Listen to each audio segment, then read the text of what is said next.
All right, we will get underway. Good morning, everybody. If you're here in the Northeast US, or if you're connecting in from overseas in Europe, close to the North Sea, good afternoon or good evening. It's great to have people joining us. I'm Peter Rothstein. I'm the president of NECEC, the Northeast Clean Energy Council. And we're very excited to announce and present this first of a new virtual event series that's all part of our emerging trend series. This series specifically is entitled Connecting Regions on the Road to COP26. And the series, we're very happy and pleased and thankful that the series is being sponsored by National Grid, who's also a principal partner for COP26. This is the first event, as I said, of a 3-event series. We'll say a little bit more at the end about the other 2 events. This one is focused on offshore wind and the energy transition. It is entitled, as you can see on the screen, Lessons from the North Sea. This is such a timely topic. At NECEC, we're all about helping to grow the US Northeast clean energy industry and accelerate the robust and equitable transition to a clean energy economy. We believe that the US Northeast and many other regions around the world have very important roles to play in the 2020s. This needs to be a decade of action in which many regions are aiming for aggressive climate targets and acceleration of the clean energy economy transition. The Northeast and many other regions are bringing together policy initiatives and new public-private models to decarbonize key sectors and share leading-edge approaches with counterparts around the world in these important efforts. So this new event series, Connecting Regions on the Road to COP26, has themes that relate to many of the key COP26 themes: offshore wind and the energy transition today. The second event coming up in July will focus on cities and the built environment, and the third event in September on clean transport. And potentially there'll be follow-up events during COP26 in November as well. All of these efforts come together as part of regions sharing best practices to help accelerate this transition to a clean economy, both in the Northeast, in the North Sea, and other regions all over the world. Today's event has 3 segments. Thank you for the new slide. We'll begin with an opening keynote, which will be exploring the critical role of COP26, as well as evolution of the new grid and of offshore wind. The keynote will be delivered by Badar Khan, the US President of National Grid. He'll be joining us in just a moment. The second segment of this panel, the second segment will be a panel of experts sharing lessons learned from scaling the offshore wind industry in the UK and integrating this resource into the grid. This panel will discuss how to translate these practices to the Northeast US, where offshore wind is on the verge of scale up. And there's many opportunities to share learnings.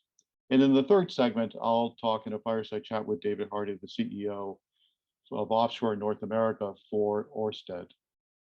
So a full and robust session that we've got planned for today. And thank you for joining us. Next slide. As we get into the panel later on, I just wanted to mention we will have time for questions and answers. So we will ask you at that point in time, as you have questions for panelists, to use the Q&A box at the bottom of your window if you want to ask a question. But for now, I'll get us started on the first segment here, and that is to introduce Badar Khan, who's the US President of National Grid. Badar has been a leader in the restructuring of retail and wholesale power markets in both the US and UK.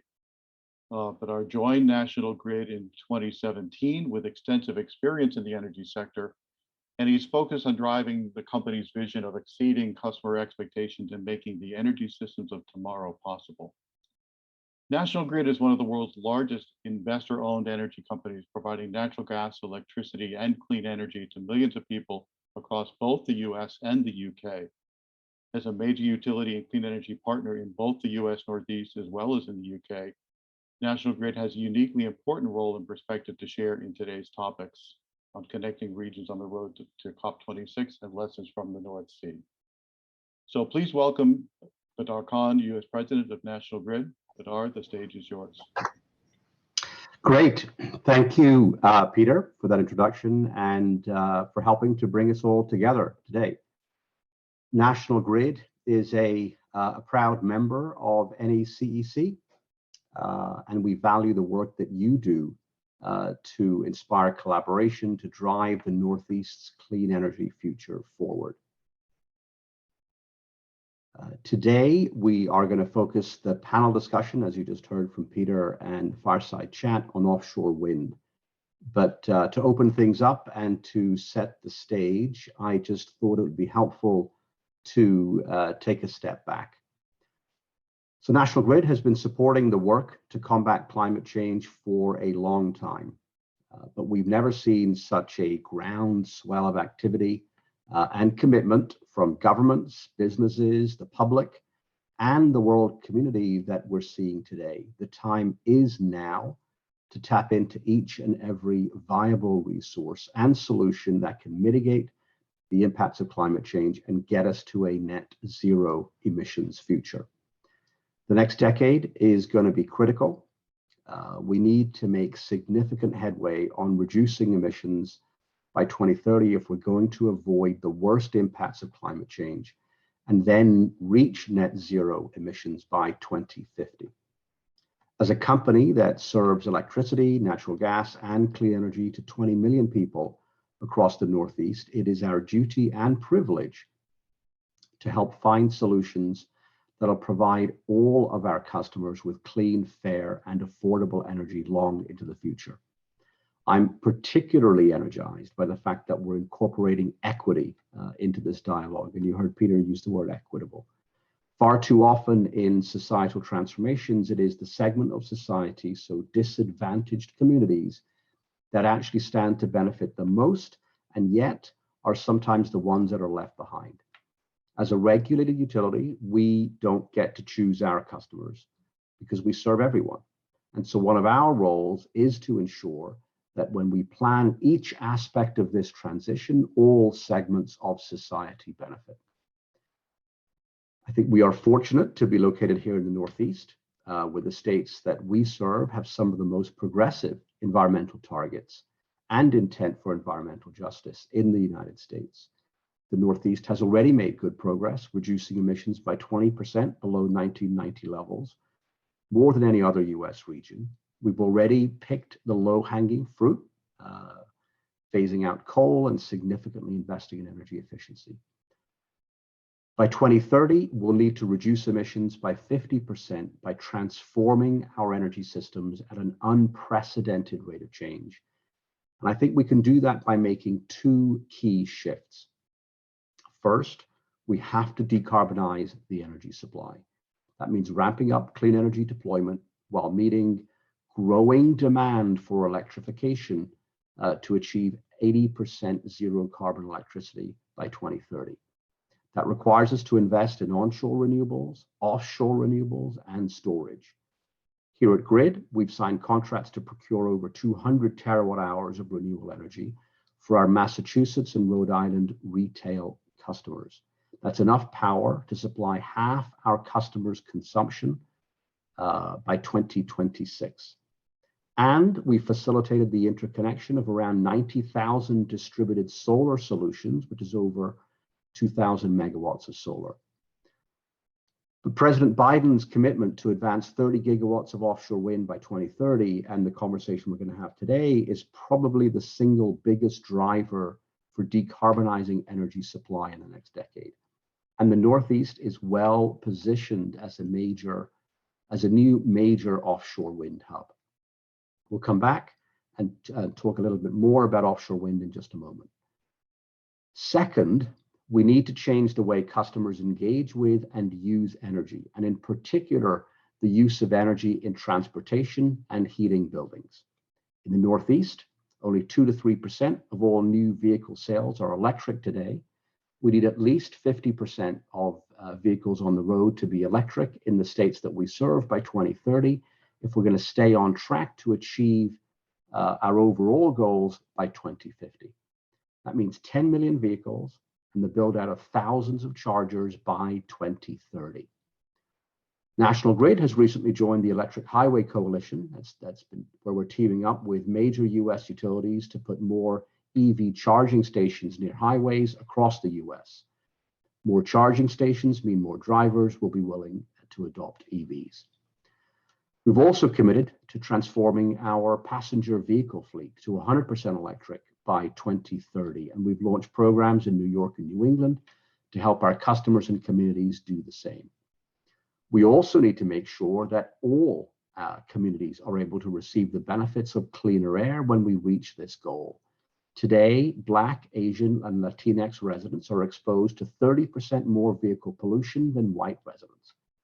So we need to make sure that we're electrifying municipal buses, we're electrifying school buses, and we're ensuring charging infrastructure is being placed in publicly accessible locations and not just private driveways. Today in Massachusetts, 35% of the chargers we've installed are in environmental justice communities. Building heat will require another enormous shift. By 2030, we need to double the rate of energy efficiency retrofits and convert nearly all of the Northeast's 5 million oil-heated buildings to cleaner solutions like heat pumps. And again, we need to make sure that this is done at a pace and in a way that is affordable for the most economically vulnerable. All of this shows us that there's a lot of work to do by a lot of people, including ourselves. And that's why we're a principal partner in COP26 in Glasgow in November. Utilities have a role to play here, and we think it's a big one. When I think about the utilities' role in reaching this net zero future, I actually think back to the 1930s, where less than 10% of rural America had access to electricity. That had grown to 90% by the late 1950s. So in the span of almost 30 years, a tremendous transformation had occurred. My hope is that by 2050, just under 30 years from today, we'll be able to look back and recognize the leadership role that utilities have played in getting the US to the next chapter in its energy history. If we get this right, companies like National Grid will again be at the heart of a monumental shift in our country's energy landscape, but also the world's. Across our own business, we've actually already achieved a 75% reduction in emissions below 1990 levels in our US business. And last year, we published a 10-point plan, a 10-point net zero plan that lays out the 10 areas that'll be the focus of our work over the coming decade to enable a society-wide reduction in emissions. So that's our Scope 3 emissions. We won't get there without tapping into the tremendous resource that is offshore wind. And that, of course, is the focus of today's discussion. Despite the US trailing Europe in the last decade of development, the US offshore wind industry has the potential to become a world leader, particularly as technology costs continue to fall.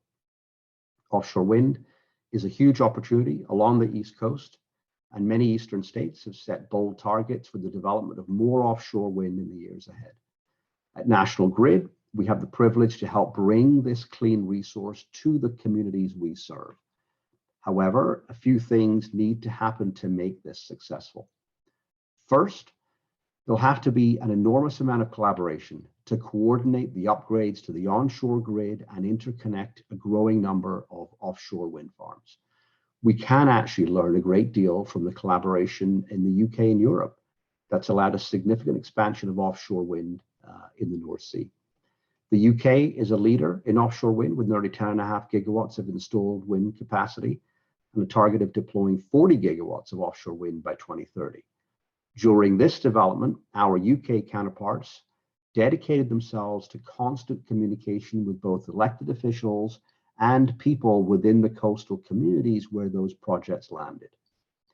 Now, we talk about not leaving customers behind in this clean energy transition, and that requires buy-in. We need to show those in the communities we serve what we're doing to bring clean energy into their communities, and importantly, why.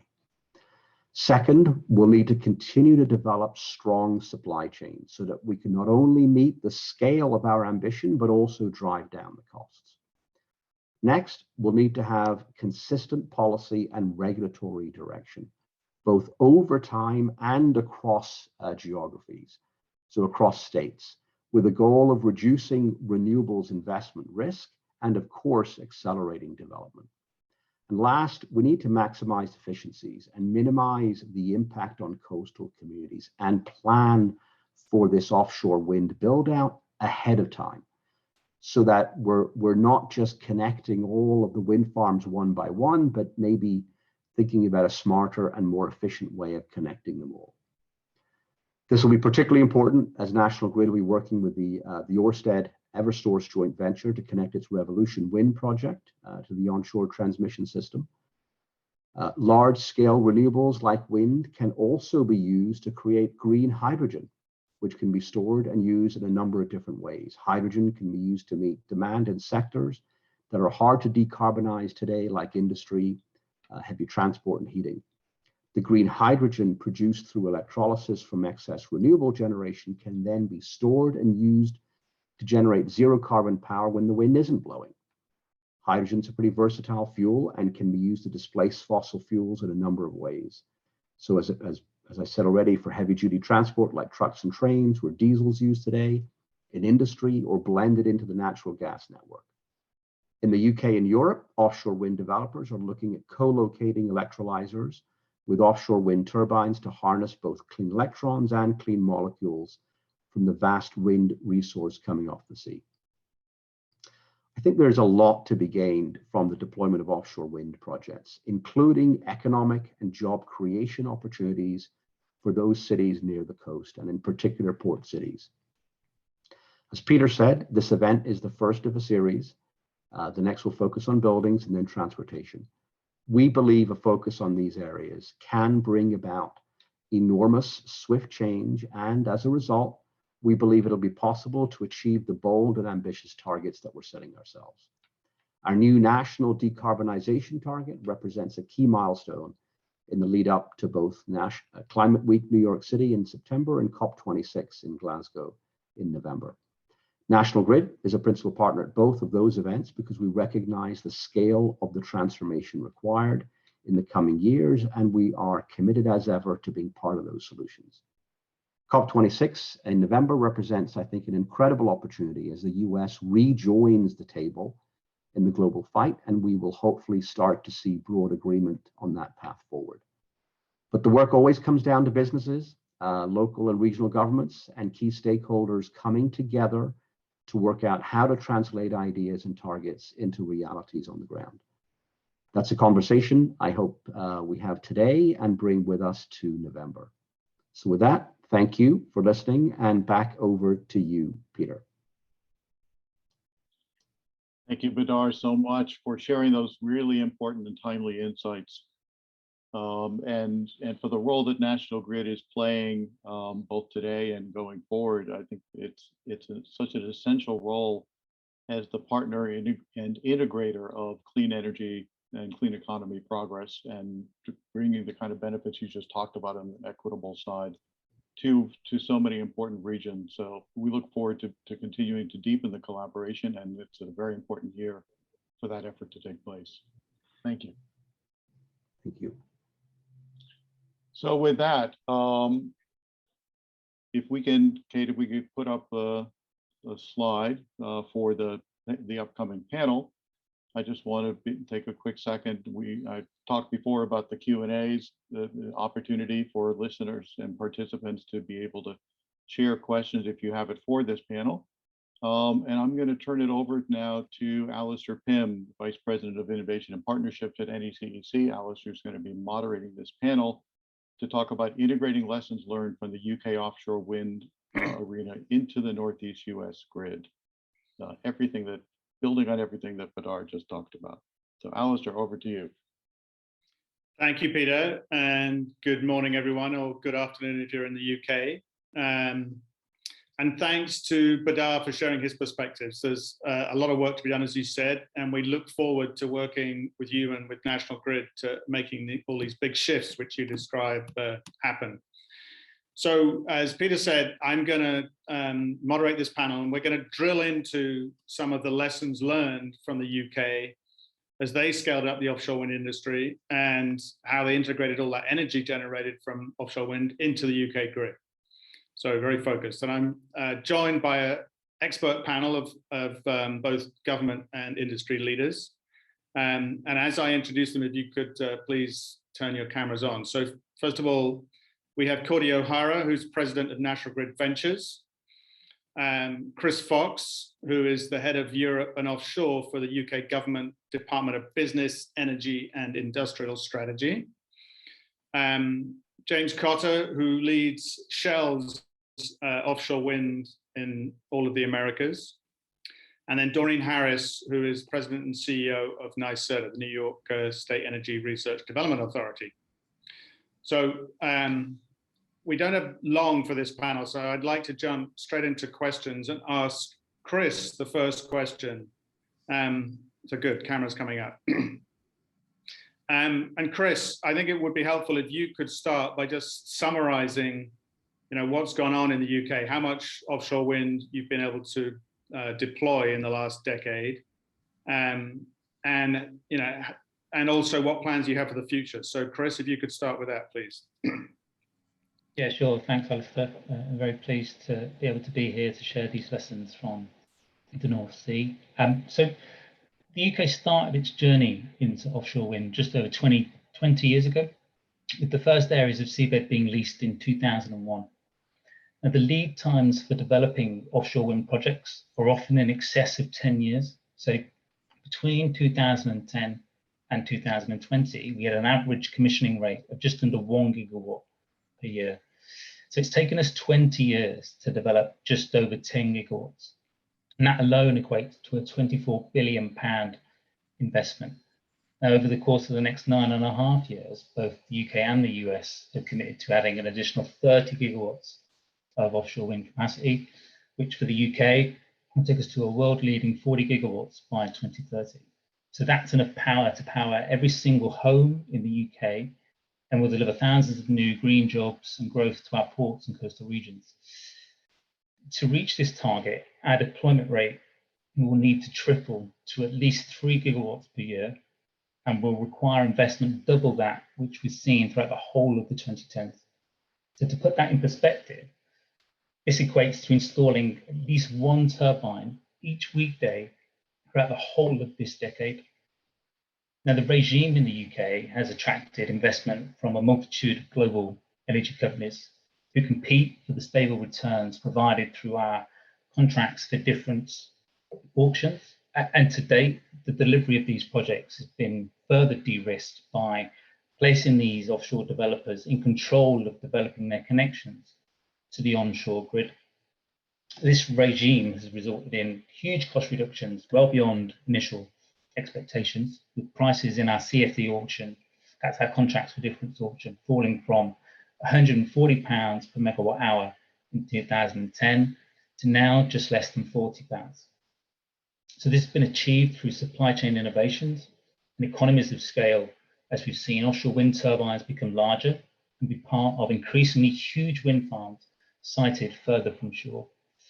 Now, we're about to embark on a similar journey when it comes to floating offshore wind, with our targets of 1 gigawatt by 2030, where we'll be needing very similar innovations and cost reductions over the coming decade.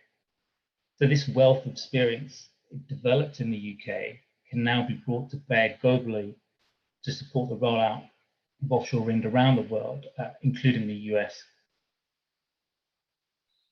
That's great. Thank you, Chris. A good start and an impressive achievement over, I didn't realize it took 20 years, but now the rest of us have got to speed up. So I'll come back to you with some more questions later, but let me ask Doreen. Doreen, good morning. If you could summarize the goal, I think we've heard about Biden's goal to target 30 gigawatts, but let's talk about New York. What are your goals in New York? What is your strategy to achieve your goals for offshore wind? Yes, great to speak with you today. And thank you for having me to represent the state of New York. So in New York State, we do operate under the Climate Leadership and Community Protection Act, which was signed into law by Governor Cuomo in July of 2019.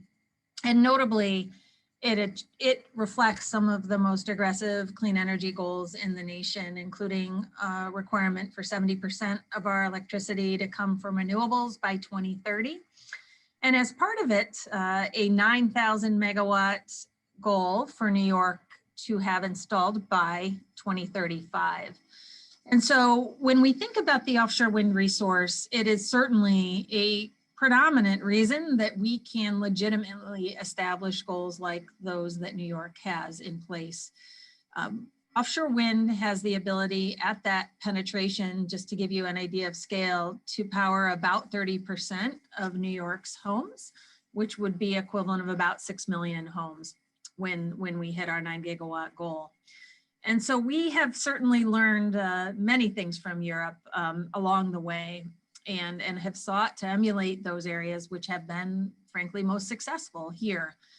We have a unique and direct opportunity to, in New York, deliver cost-effective and reliable renewable energy at scale directly into our state's load center of New York City and Long Island.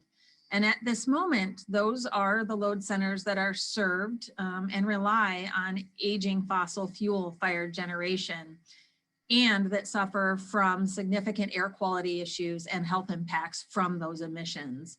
So ultimately, we see offshore wind as a huge opportunity not only to provide grid reliability and resiliency, but also to make significant improvements in the lives of New Yorkers in the region. So we are taking seriously the achievement of this goal. And as we speak, we in New York have 5 offshore wind projects in active development and under contract with the state through contracting mechanisms that in some instances are quite similar to those that were just described in the UK market.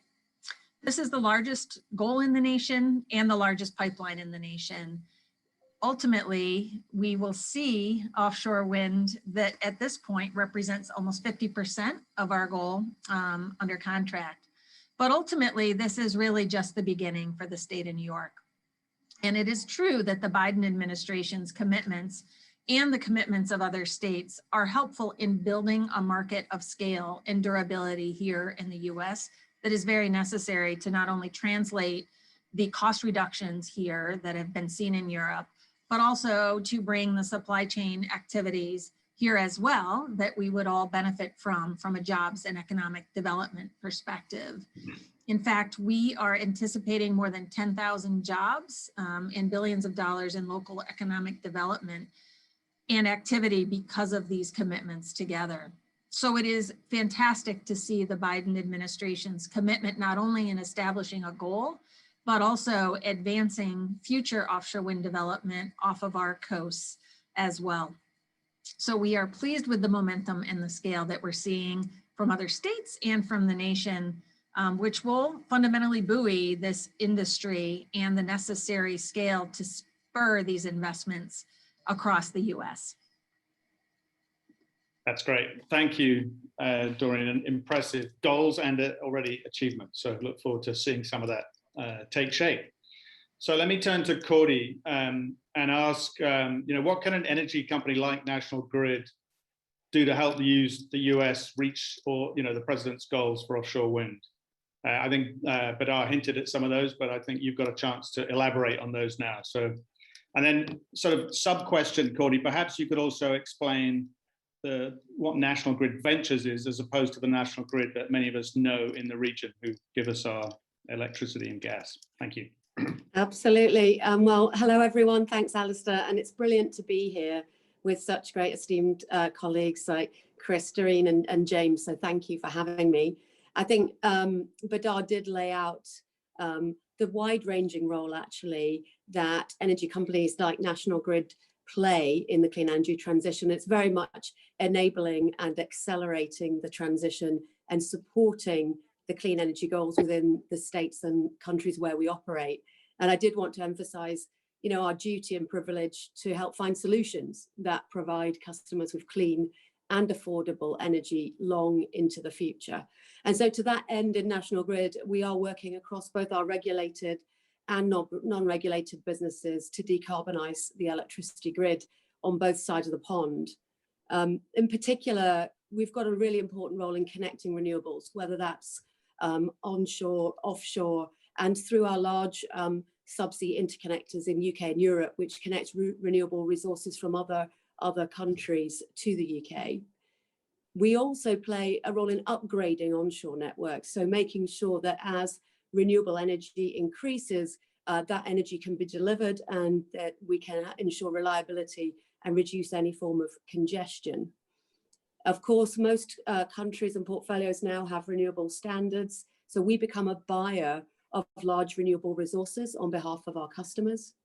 And in the UK, we've got this unique position of being the system operator and played an integral role in some of the early electrification of the grid. And there it's a really important role in terms of planning the country's networks to accommodate large volumes of renewables and making sure we have a reliable and resilient system. So a wide-ranging role that we are very proud of, and believe we need to continue to take bold actions and efforts to support decarbonisation across the system. For National Grid Ventures, the business that I lead, we are facilitating the investment and development of many clean energy resources. So here, I'm speaking to you from the US, we have a growing onshore renewables business developing wind and solar assets. And of course, we have joint ventures exploring the potential for offshore transmission and further collaboration. And in the UK, we have a very large business building subsea interconnectors, connecting the UK to countries offering the potential to share renewable sources of electricity across the respective countries. And we're very excited. We've got a 5 gigawatt portfolio, and our Norwegian link, NSL, will be delivered this year, having completed our second French link last year. That's great. Thank you, Cordy. I'll definitely come back to ask more about those interconnectors and transmission later. So let's turn to James. James, so you, like Cordy, you've worked in both the UK and the US. I think you had a role in sort of the offshore wind business for Shell over there. What role can the private sector company like Shell play in helping the US reach its offshore wind goals? Yeah, no, I echo everyone else. Delighted to be here today. Certainly, there's a lot to learn from other markets and how they've grown their industry. But I think I'll always start with saying to learn lessons, it's incredibly important to understand the context and the goals that drove the behaviour that then provided the policies and outcomes that we see today. The UK targets and targets globally are growing. The world needs to move to a cleaner energy system if we're to meet the energy demand while tackling climate change. So it's a real challenge. Energy has shaped our past. It will certainly shape our future. And that challenge will need to be swift and implemented with strong vision and leadership. In April 2020, Shell shared our ambition to become a net zero emissions business by 2050, really echoing society's needs and desires. I think power is going to be a significant business for the long term, and one that should sit alongside our oil, gas and chemicals in the future. But I do believe that the integrated energy company of the future will be focused not on optimizing single assets or maximizing electron generation, but on delivering the right vector of energy to the right place at the right time. We will certainly all have a different relationship with our energy supply than we have today. So offshore wind is an incredibly important element that should be combined with onshore generation, solar, dispatchable resources such as storage, hydrogen, traditional fuels to achieve an integrated basin, satiating customer and ratepayer demand. And I think that's really what companies like Shell can bring. There are many things we can do. We can have an open discussion on how we can deliver early projects with a view to enabling the wider market and the longer term industry. We see it's important for the confidence in the industry that the first wave of projects succeed in their delivery, but we also need to do it in a way that doesn't make it harder to deliver on the overall target of 30 gigawatts in the future. It's a fine balance. Developers have the ability to look beyond the individual project, and individual projects are rightly focused on their own delivery and how they can secure their power to the market. What the developer can do is enable those projects within the competitive and sustainable industry approach. If you look at the UK, the supply chain has historically been built through individual project investment. So each project brings along the piece of supply chain, and that means that within the mechanism of funding, it includes the element of local content. But if you were to start from a blank sheet of paper, you would probably not invest for the UK in the same way to deliver the same set of supply chain. And the US has got an amazing opportunity to start with a blank sheet of paper and to build the supply chain in the way that's right for the region. If that's left to individual projects, then actually you may get the wrong answer, because a project may upgrade a facility to satiate its own needs, but not that for the wider pipeline that follows it, making it possibly more difficult for future projects to localize in the most effective way. Obviously, working with communities and stakeholders is incredibly important, so that they welcome offshore wind and pull offshore wind hopefully into their lives, and that means proactive engagement, you know, on a local, regional, state, and countrywide level. I think, you know, we have in our target to reach 30 gigawatts by 2030 a huge opportunity not to copy what others have done, but learn from them and understand the context. Transmission is certainly one of the most significant hurdles, especially in the Northeast, that we see. And it's really important that companies like Shell, like Ørsted, National Grid, you know, we bring all of our experience, but look at the market and how it's formed, look at the ability of the local region to deliver the right answer and to deliver the right industry that does create the highly skilled work jobs and investment. So by learning from other markets and looking to create an industry that plays to the strengths of the region, then, you know, we can focus on R&D and the great work National Offshore Wind Research and Development Committee and the DOE are carrying out to help us to address it in the right way and not just the same way. So yeah, I believe that, you know, developers are key to really getting this industry moving and getting the right level of local content supply and investment to create a sustainable route forward. And the USA, you know, isn't necessarily just going to catch up with the UK, but I think it can overtake in relatively short order with the right level of vision, leadership, and collaboration across the board. Thank you, James. A lot there, and we can circle back on some of those points, but I think you've covered a lot, and clearly an important role that the private sector can take. So I want to jump actually to one of the topics you brought up, which was transmission. So, and Cordy, I'd like to ask you to answer this one first. So my understanding is that in the UK, there's a review going on, this transmission owners review process. And National Grid is part of that process, and you filed a report recently suggesting a new approach is needed, right? So there's been this approach, I think, in the UK to date of connecting everything with one, and Badar hinted at that. So can you comment a bit more about that approach that you've been recommending, and also if you think that's applicable in the US going forward? Yeah, thanks for the question. I mean, clearly, Chris laid out earlier that the UK has had phenomenal success connecting 11 gigawatts of offshore wind, and largely in a point-to-point model that has had a really strong and stable financial regime that has allowed encourage investment, management of development risks, supported by, you know, a parallel focus on building that resilient supply chain that's needed, and then looking at key processes that streamline permits, siting, and connections. All of those have been very strong contributors to the success we've had to date. Now, as we look forward, we've got to get the next 30 gigawatts developed and connected. And I think that's where we're looking at what are the right models that can enable that scale of delivery and transformation by 2030. And so actually, you know, point-to-point connection may not be the model we need to deliver at the size and scale that this next chapter brings. And so what we've been doing across the industry and National Grid being contributing to is that offshore review to say, what are the potential future models that can bring scale and acceleration?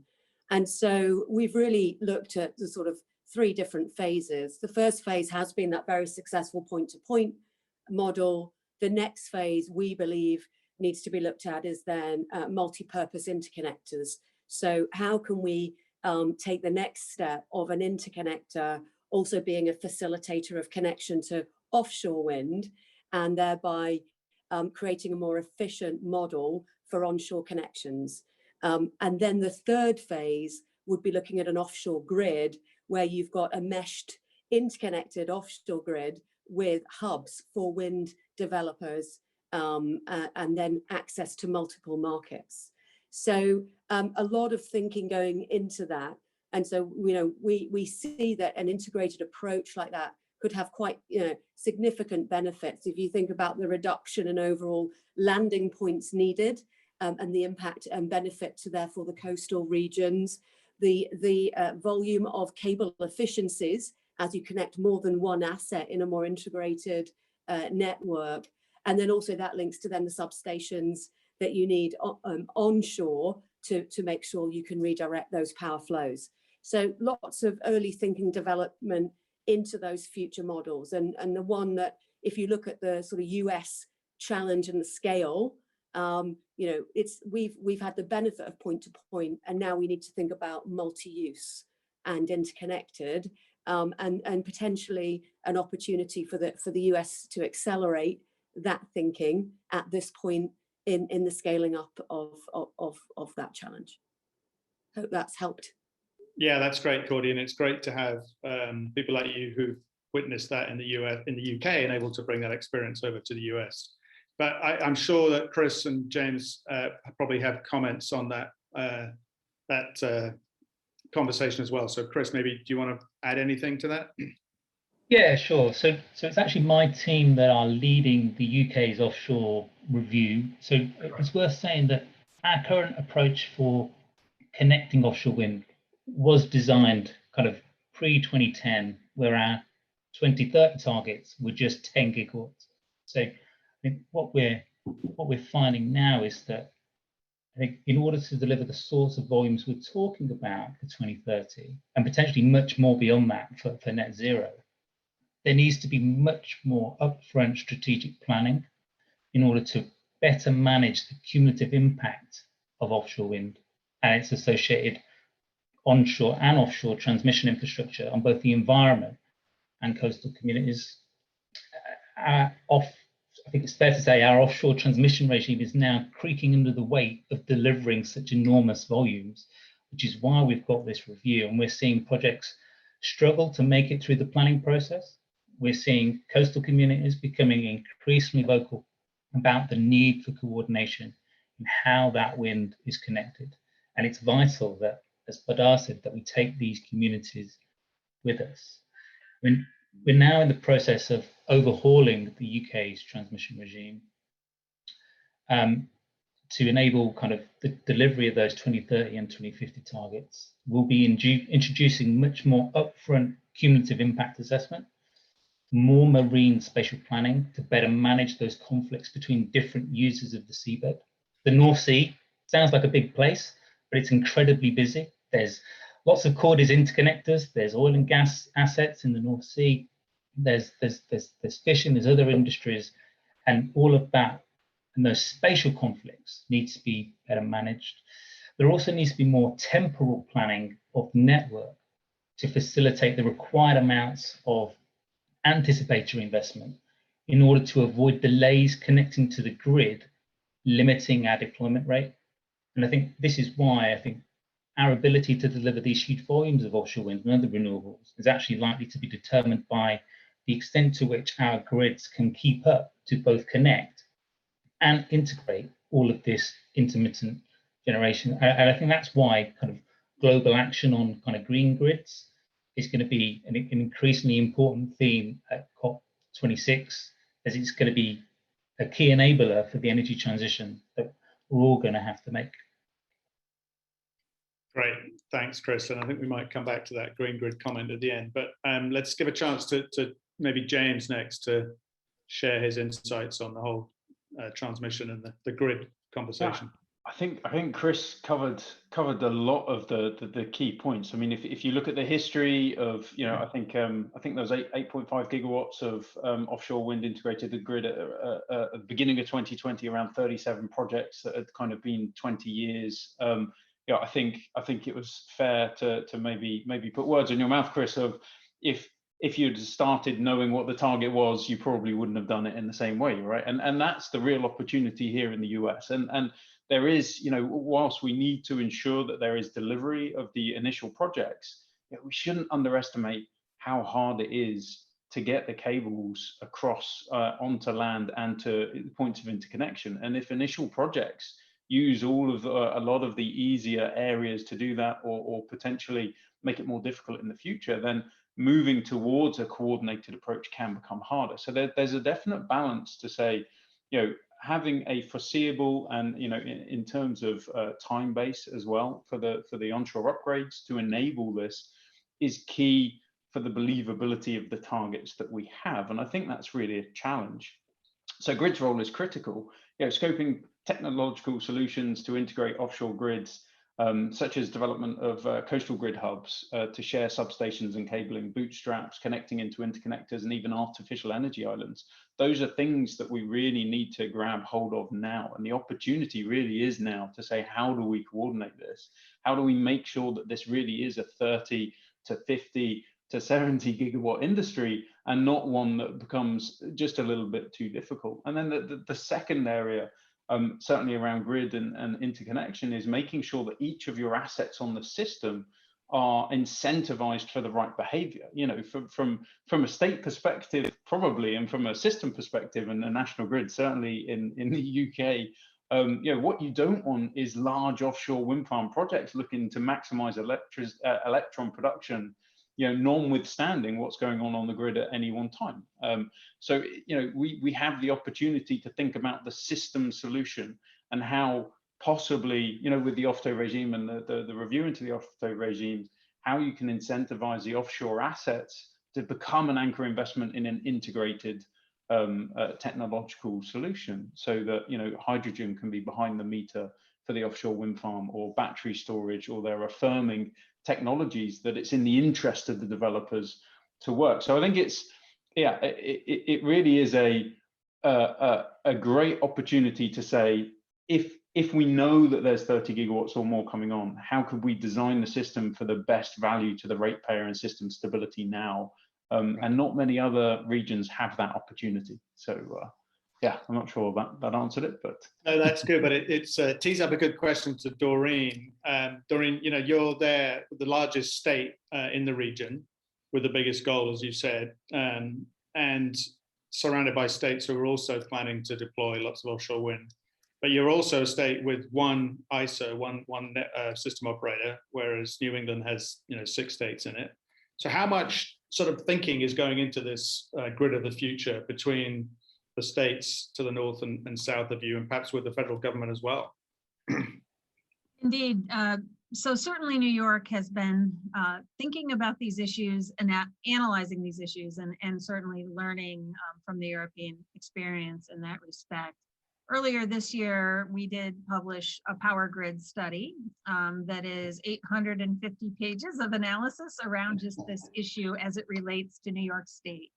And in fact, in doing so, really, it did take aspects of the descriptions that we were just hearing around approaches that will allow us first to reflect this federal-state interaction as unique and different in the US, but also the magnitude of our goals and the timing associated with it. We are uniquely challenged because of the ocean geography upon which we will ultimately source our offshore wind. But it is true that the single state ISO does produce some efficiencies that are useful as well. Now, long story short, the general model of the mesh system did emerge as most logical for a state like New York to be planning for in the longer term.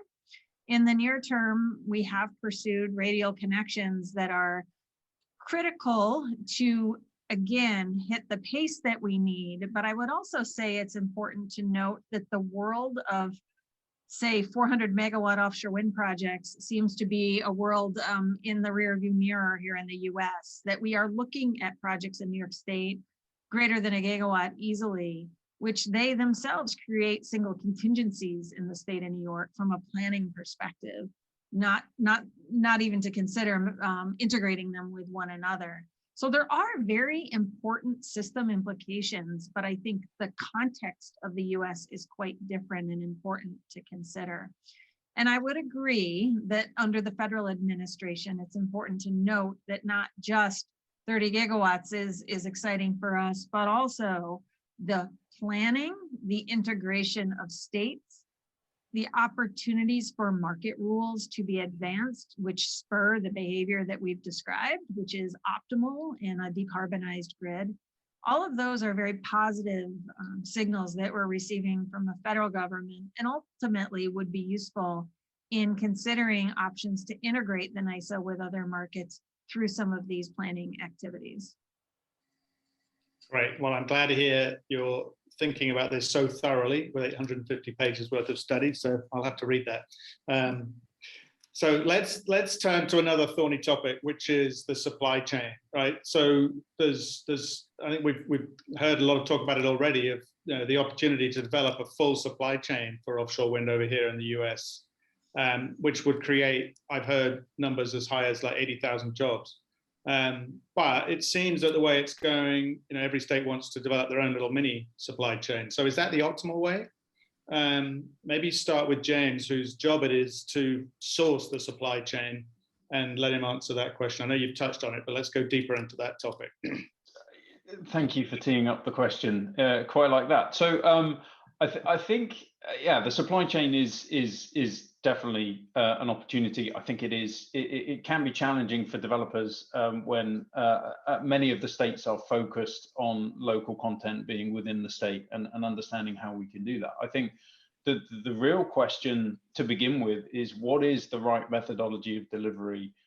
What regions support the ability to be able to deliver at that scale, and how do you identify those and get the investment? I think from an East Coast perspective, it makes absolute sense for it to be very coordinated between the states, so states aren't competing for the same set of supply chain.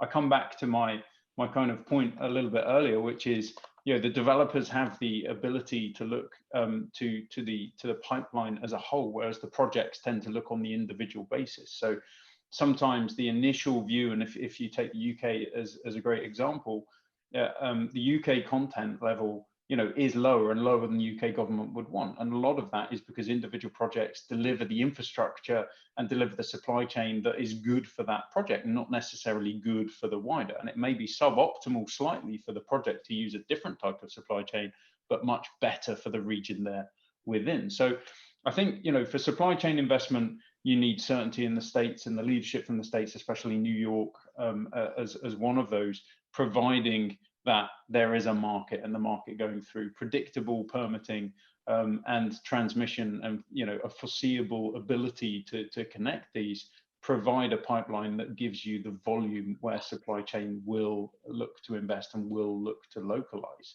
I think the real kind of basis is, if you run at it too hard and you run at it on an individual project, you may just end up copying Europe and end up with a suboptimal view. So again, we'll probably talk about coordination and collaboration pretty much across everything, but it's the key enabler for getting it right. And I think the US can do things and should do things differently from the European model. And we have that ability, but that means that we probably need to make sure that even the initial projects, there is some way to ensure collaboration, and some way to make sure that developers aren't just competing very aggressively up to the point of award, and protecting the local content that they can deliver, which then stops two projects potentially using the same supply chain, because they both want to claim that within their RFP responses. So certainly the answer lays across everyone. I think developers and states specifically have a really strong role to play to make sure that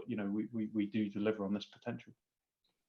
So Chris, I've heard a few stories of the UK and how the supply chain's developed over there, and it was good news to hear that GE had decided to set up a blade manufacturing plant up in Teesside on the Northeast. So that's a good development. But what other, if you look back at the development of the supply chain in the UK as opposed to Europe, what lessons have you learned there that you think would be beneficial for the US to learn about?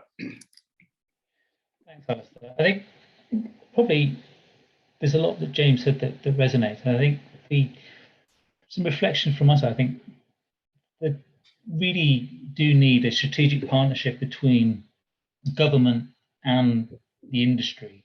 And I think it's that strategic partnership that in the UK has been embodied in the offshore wind kind of sector deal that was agreed a few years back, that is really required to fully realise the potential supply chain benefits. And I think we didn't have that until recently, and then we're just starting to see the benefits from that come forward. And that partnership needs to include things like investing in the port infrastructure, placing those tougher requirements on local supply chain content that James talked about, but also, on the one hand, providing that greater clarity and certainty on the pipeline as a whole, and offshore wind targets, so the 40 by 30 target and the Prime Minister's 10-point plan for a green industrial revolution and for the UK to be the Saudi Arabia of wind. All of these are helpful signals to the supply chain that the UK is a growing offshore wind market,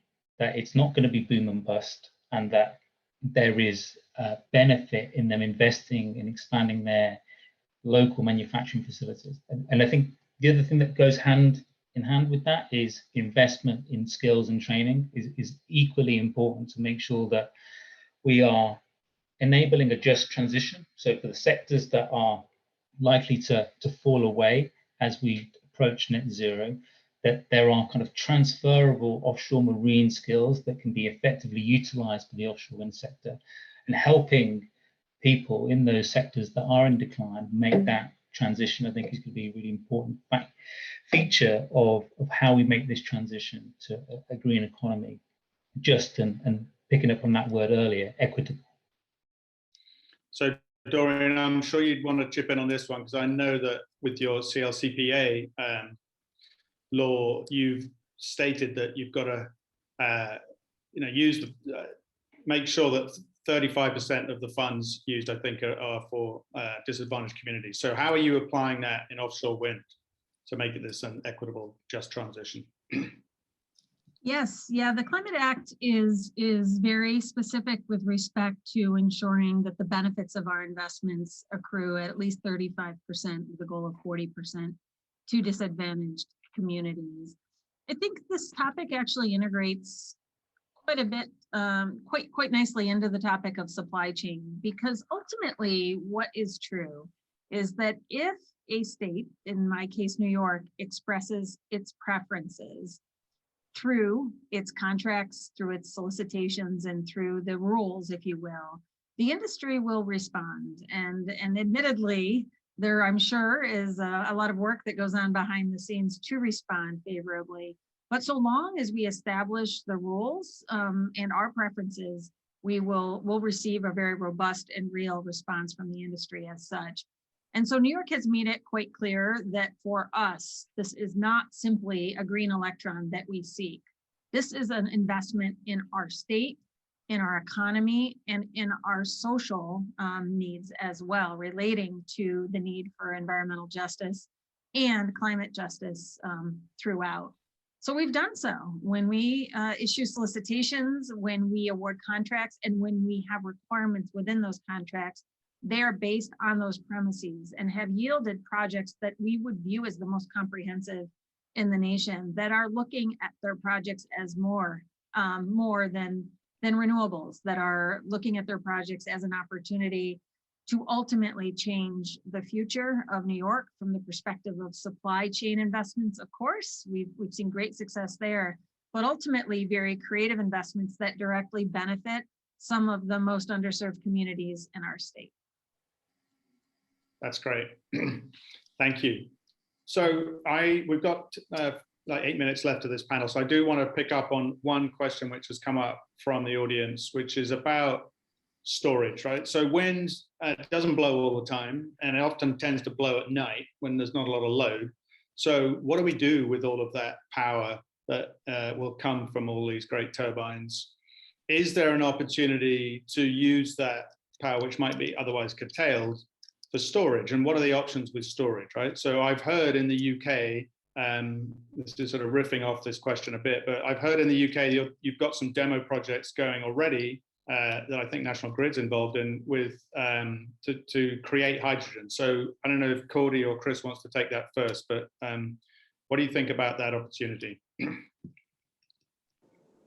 I'm happy to jump in first. I mean, we've always seen storage as a companion piece to renewable energy just because of the very fact of intermittency, the power is generated when the wind blows and the sun shines, and also to capture surplus, and plentiful, cheap green energy when it's not demanded by our customers. And certainly in offshore, that's happening a lot of the time overnight.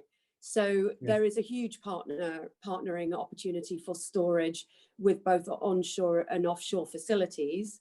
And in my role as system operator, we saw the role of battery storage as helping managing system resiliency margins when we do have those periods of intermittency, and then generating the right frequency response services and management to deal with that on a real-time basis. So battery storage in of itself has been a proven companion.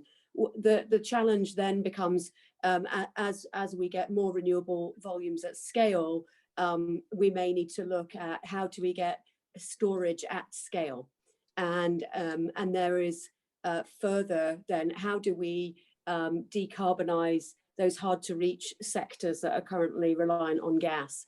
And that's when you start to see the role of hydrogen play, both in being able to decarbonize those hard to reach sectors, but also hydrogen can be produced from surplus renewable electricity through electrolysis and then stored.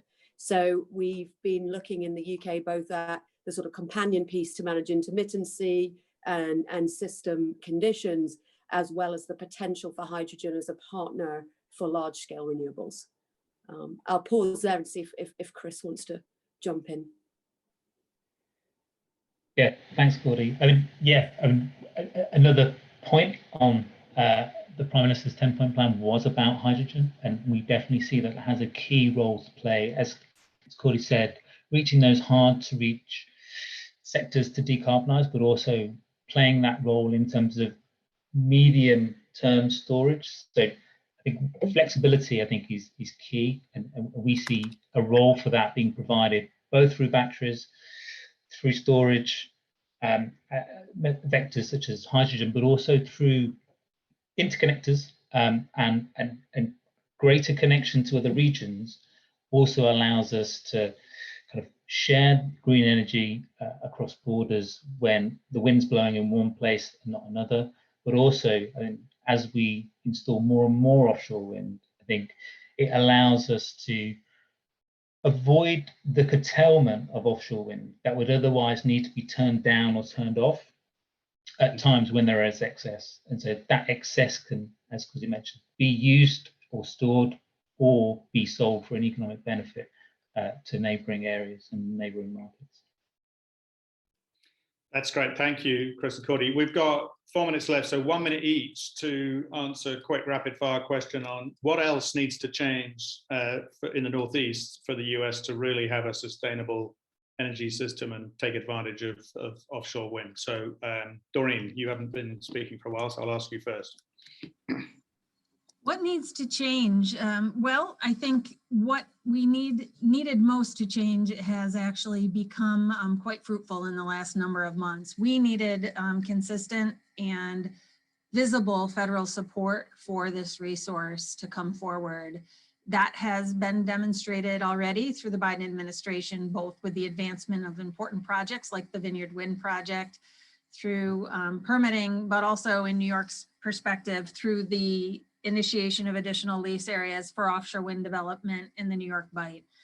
Federal engagement is critical to offshore wind's success in the US market, full stop. So it is fantastic to see the movement in that direction. We're very encouraged and very excited about what the future holds for a state like New York as we look even beyond 9 gigawatts at our future. Thank you, Doreen. James? Yeah, I think echoing a lot of Doreen's points there. What will it take to hit 30 gigawatts by 2030? I guess the answer is quite simple. Coordination collaboration, imagination, creativity, desire, and a lot of things to line up. I think it will need strong, unyielding leadership from federal government agencies, states like we see from Doreen, companies such as Shell, and public desire. I think it's really important not to focus on single projects, but helping them to deliver how we create a different system of energy delivery enabled by the anchor investment in offshore wind and transmission on a planned and coordinated approach. So, you know, we should learn from other markets, look to create an industry that plays to the strengths of the region. And if we do that, then it becomes a good idea for all stakeholders that offshore wind is part of the mix, and it becomes a self-fulfilling prophecy. So yeah, I think strong and visionary leadership to continue is really probably the biggest thing that will help us achieve our goals.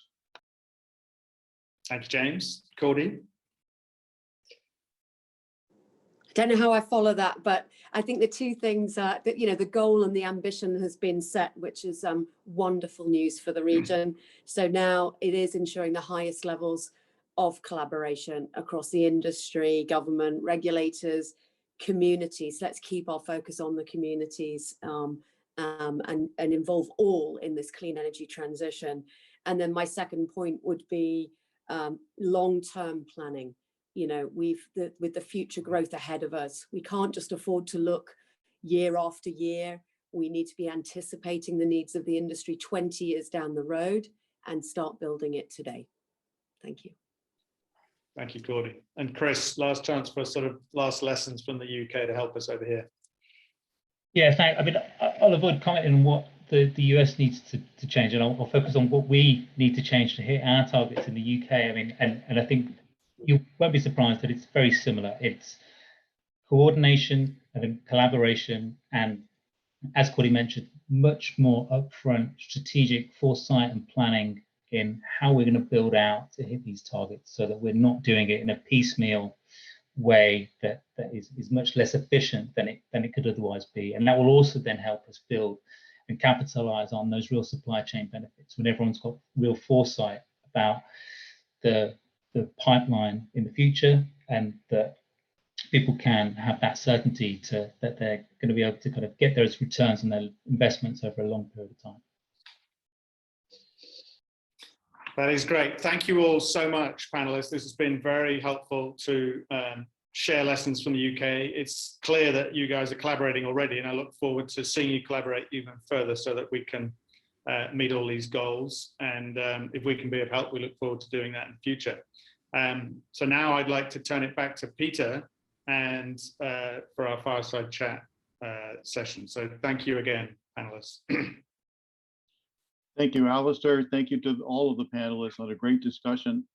And we'll continue on and expand on some of these themes. But to do that, I want to move us to this next portion, the fireside chat. And this will be with David Hardy, the CEO of Offshore North America from Ørsted. Ørsted is the world's leading offshore wind developer. David was, excuse me, previously the company's president and COO. He oversees all of the North American offshore wind activities of Ørsted, including development and operations for both the current and the future portfolio. Ørsted's vision is for a world that runs entirely on green energy, and they're on track for carbon neutrality by 2025. They're involved with developing, constructing, and operating offshore and onshore wind, solar farms, energy storage facilities, bioenergy, and other energy products, headquartered globally out of Denmark, but in North America in Boston, reinforcing again the themes of today. So David, please turn on your camera and your microphone. I see you there. Great, we'll get underway. Hi, thanks Peter, and thanks for the NECEC for sponsoring this. Glad to be here. Wonderful to have you here. I think there's about 50 questions that were teed up by the panel just now. Yeah. And we won't have time to cover all of them, but maybe we can start off by taking a few seconds to reflect on the sort of a little bit about the 2030 goal, and the question about is the U.S. going to be able to start to scale up to the path and to the scale of deployment, integration, operation that we see in Europe, or actually could the U.S. with different approaches overtake what's been learned, what we can learn from Europe? How do you see the opportunity? Yeah, thanks for the question, and also thanks for the panel. As I already, or for the session, as I already said, I enjoyed listening to Badar's comments and also to all the panelists, and a lot of great discussion already forthcoming. I think that you know, in the 1 minute wrap up from the panel, you heard a number of people say that, you know, our biggest challenge is behind us. I would say our biggest challenge before is behind us. Now our biggest challenges are ahead of us, right? So I agree that the Achilles heel of the U.S. offshore wind industry has been kind of federal permitting certainty, and it does seem like that the Biden administration and their approach, all of government approach to supporting offshore wind, we've just seen a tremendous 180-degree change in the last 3 or 4 months, and specifically as it relates to BOEM and federal permitting, it seems quite positive both for Ørsted and for the industry overall.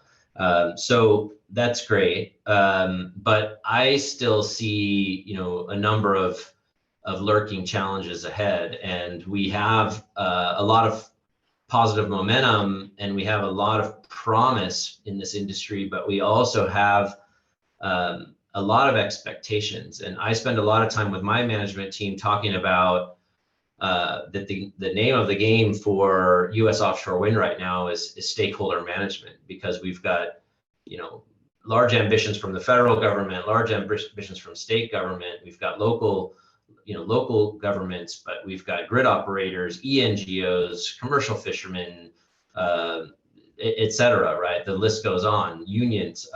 So I think that the ambition of the Biden administration is tremendous, and it sets an overarching goal for the industry, which gives me a lot of hope and promise, but I also think we've got a lot of work to do. And I agree with all the panelists about, planning ahead and anticipating the future and taking lessons learned from the UK. And of course, Ørsted, we've built 5 gigawatts in the UK. So we've got a lot of direct learnings that we can transport over here to the US. But we've also got to get the first US commercial scale project built and the first set of those projects built. And some of the chips are placed already, right? We've got our OREC agreements, our PPAs, our revenue line is fixed. And even with the ambition and even with the desire to bring all of these stakeholders along and make this industry what it could be, and solve economic justice issues and create economic development and all these things that we at Ørsted and probably across the industry want to do, it's still going to be a little bit tricky to get all of that implemented in these first round of projects, I think. And I just am sensitive to, not over-promising and under-delivering as we're building the airplane and trying to fly it at the same time. So very interesting. And maybe since I'll follow up on 1 or 2 pieces that you just brought up, David, you mentioned a lot of the issues around how to balance the relationships and partnership with the federal government and the state government and different communities, stakeholders, all of that type of work. I know in both the keynote with Badar and in the panel, there was brief discussion about equity and involvement of coastal communities. What's the role of the developer in solving all those stakeholder issues, and versus where do you turn around to the states or federal government as a partner and look to them to play a strong role? Where do you look to the community to commit to their level of collaboration to be a partner in it as well? Yeah, I think this is one of the opportunities, quite frankly, is that up to now, it has been a little bit put on the shoulders of the developer to develop the project, solve the problems, right? Create the host benefit agreement with the town that they're landing the cable in, or create the settlement with the commercial fishermen that may or may not be affected by the project, et cetera, et cetera. As Doreen said, we as developers, you create a policy and we adapt to that policy. We are obviously trying to influence policy at the federal level, at the state level, but once it's set, then we're a little bit handcuffed. If I if I not to be too direct, but if I invest a whole lot in an RFP that doesn't value local content in its scoring, I'm not going to win. And so I'm going to adapt to the conditions that I'm set in.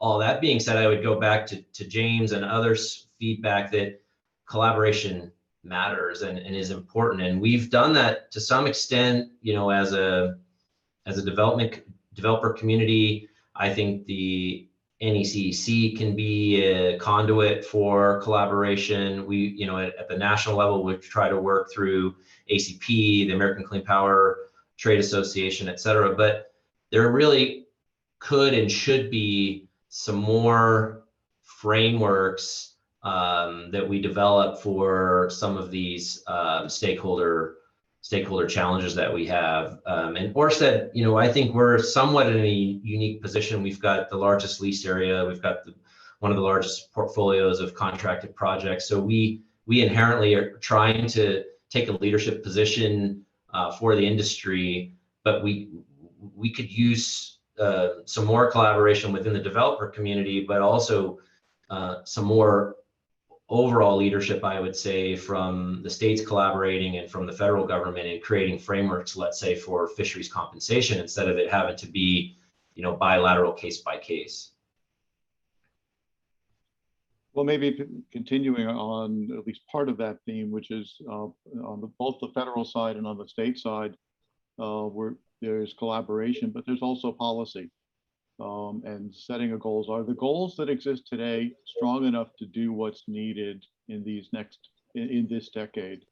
And then the second question, is there more that could be done? And I think I'm asking specifically around the effort at the federal level to provide support and financing for infrastructure. Yeah, I think it's a tremendous start. I would be it would be ungrateful if I wasn't just tremendously appreciative of the leadership that's come out of this young, new Biden administration. And also, I think the approach, the all of government approach, a little over a month ago, I was on a call with a few other folks on this panel that have participated in this session with, Gina McCarthy and 4 cabinet secretaries. And it just shows an approach that is quite remarkable and something that we should be just really thankful for. Is there more? Of course, there's more that we could do. I think some things are easier than others.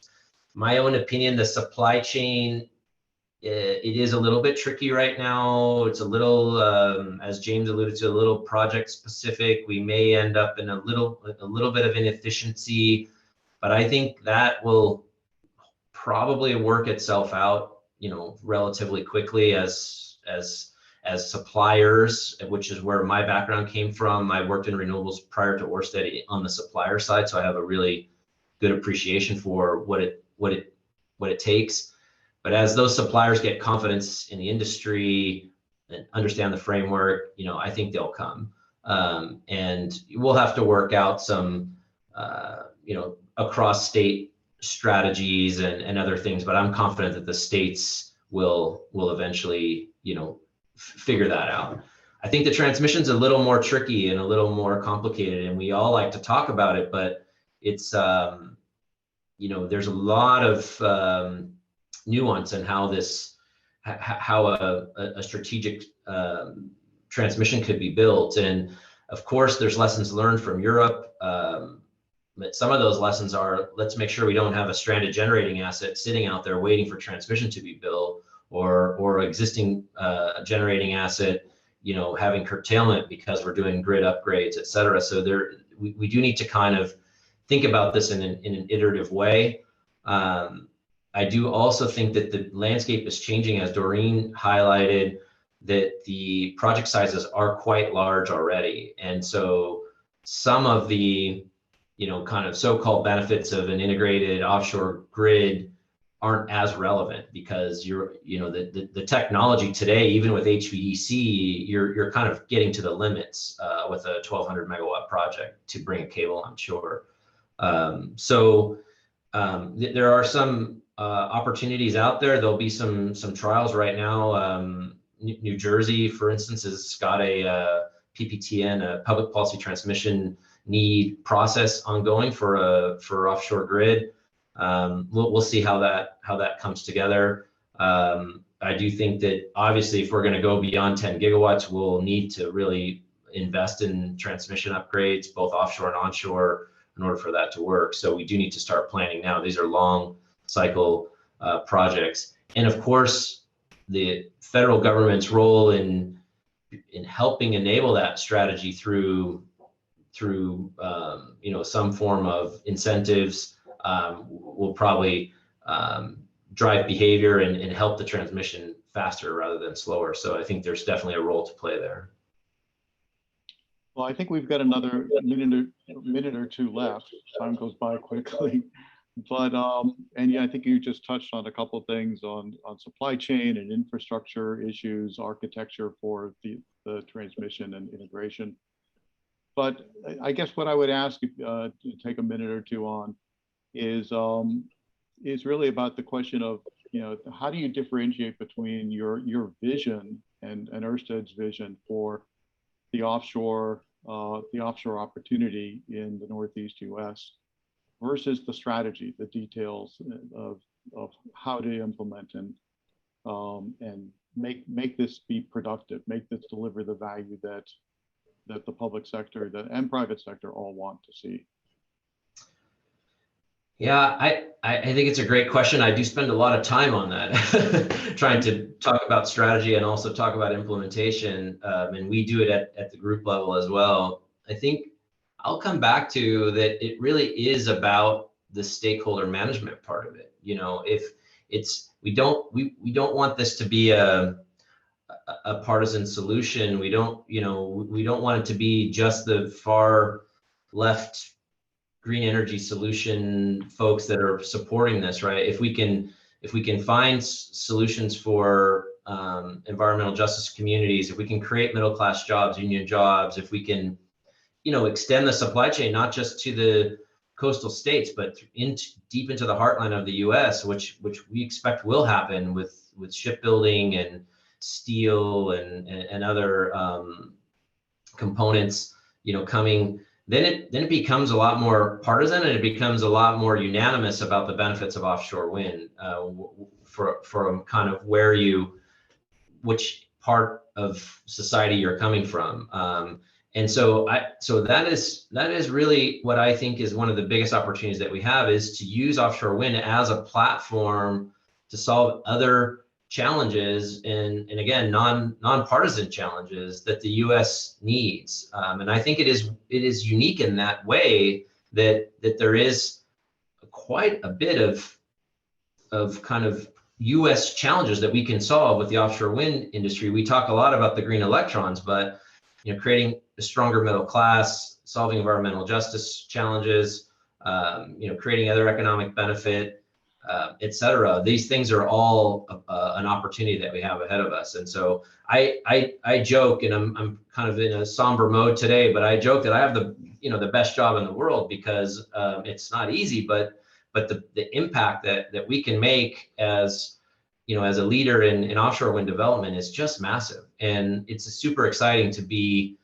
able, hopefully, to look back in 10 or 15 or 20 years and just reflect on the impact that our company was able to make and this industry was able to make. So I'm just really excited about the future. Well, on that note, which couldn't be any more exciting, thank you very much, David Hardy and Ørsted, for your insights, your collaboration in this, and as well as a NECEC member. I know we have a lot of work to do together. So thank you. And as we wrap up, I want to also thank our other participants. National Grid is our sponsor, and Badar Khan as our keynoter, who helped to kick us off today and are sponsoring this entire series. Thank you to the panel, Alistair, and all the great panelists from National Grid, the UK government, Shell, and from NYSERDA. Again, thank you to Ørsted, and thank you to all of our attendees. It's great to see you here. We look forward to your involvement and joining us for the next sessions as well. If I can have the slides come up. I want to briefly just remind folks about some upcoming events, which starts with the rest of this series, Connecting Regions on the Road to COP26. Save these dates. On July 22nd, we will have the second of these events focused on cities and the built environment. And on September 14th, we will have the third in this series focused on clean transportation. So hold out those times and dates, and more detail will be published quite soon. Can I have the next slide, please? And we have several other events coming up at NECEC. The first is a Massachusetts Clean Energy Day. This is all virtual this year. We're doing it in combination with the Alliance for Business Leadership. There'll be a open event and on policy and with policymakers, as well as with some of our members, and then smaller meetings with policymakers, both in the administration and from the legislature. This is for NECEC members and ABL members. You can sign up on the NECEC website. And then also an event coming up in June. By the way, the Mass Clean Energy Day is June 9th. And then on June 22nd, we have our annual Financial Innovation Summit. This is the 6th year we've done this event, looking at innovations in the approach to financing. And again, we'll be looking at some global issues as part of that. So please look at these, and there's more information on our website. So with that, I want to thank everybody. As we wrap up, ask everybody, if you can, you'll see a survey come up on your screen as we're wrapping up. Please, if you can, take the time to answer and give us some feedback on this session. We'll also send a version of the survey out to the email that registered for this event. It's been great to have everybody. It's great to have everyone's collaboration and involvement with NECEC. There's more information on our website, necec.org. Please join us as a member and sign up for our mailing list if you're not already on those. Thank you for all your participation in the event today. Lots of work and lots of opportunity in offshore wind and many other sectors as we move forward in the clean economy transition. Thank you all very much.